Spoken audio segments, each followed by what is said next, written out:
So I think what's interesting about Silent Sam is the historical context in which this statue was created.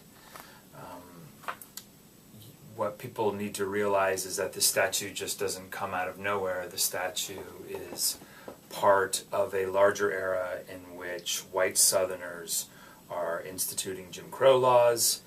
They are crafting plays and films like The Klansman and Birth of a Nation, in which they're telling a story about the glorious Ku Klux Klan and how the Ku Klux Klan righted all of the problems of Reconstruction.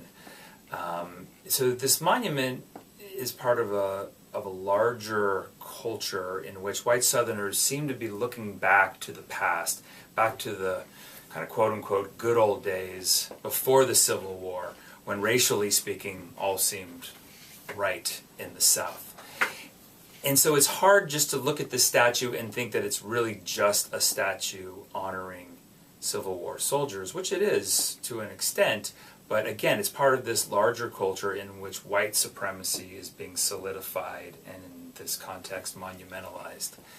And so I guess the question is, what do you do about it? I think what's so interesting about Silent Sam also is the position of Silent Sam on the campus. And so I can remember coming here for the first time from California in 1999 and being in the South and wondering what that was all about. Then you walk on campus and the first thing you see, that really is the approach from Franklin Street, is this Confederate monument. And the fact that it's not a United States monument, and it's not even a North Carolina monument, very specifically it's a Confederate States of America monument, seems to just tell this story right from the get-go that this campus thinks of itself, again, not as a North Carolina university, not as a United States university, or like we like to say now, a global university, but it is a Southern university. And when I say Southern, I sort of mean this notion that it's referencing the Southern past, which in some ways is the Jim Crow and white supremacist past.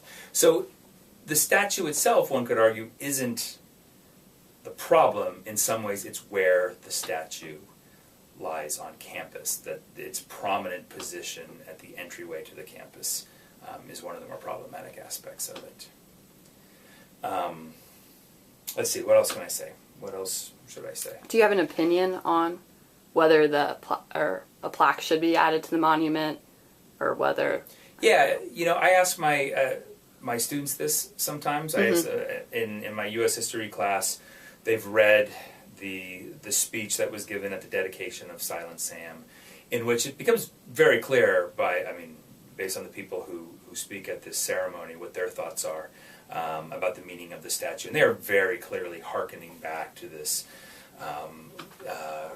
era before the Civil War, in which the electorate is all white, and that they find the changes brought by Reconstruction to be problematic. So I have my students do this. I'm not used to being asked the question myself. In some ways it's great, just to see what other people say. And I remember some people have said, it should be blown up. Some people have said it should be moved. One student said that actually the statue should be turned the other way. So instead of facing north and keeping guard, he should face the student body. Sort of as, I think as the student put it, sort of an admission of his guilt or an admission of his sins, which I thought was a really interesting and provocative notion. Yeah, for me, I'm not for getting rid of it because it's a historical artifact. Mm-hmm. It's a historical document in some ways, but I do think that it would be helpful to have something around it that explains the different stages and the different reactions to Silent Sam, why it was put up there in the first place, the historical context in which this happened, and the critiques of Silent Sam. The critiques that have been going on for some time now. And actually, now would be a perfect time to do it because we had the 100th anniversary of Silent Sam in June. It was erected in June of 1913, so now here it is just after June of 2013. So this would be a fine time for that to happen.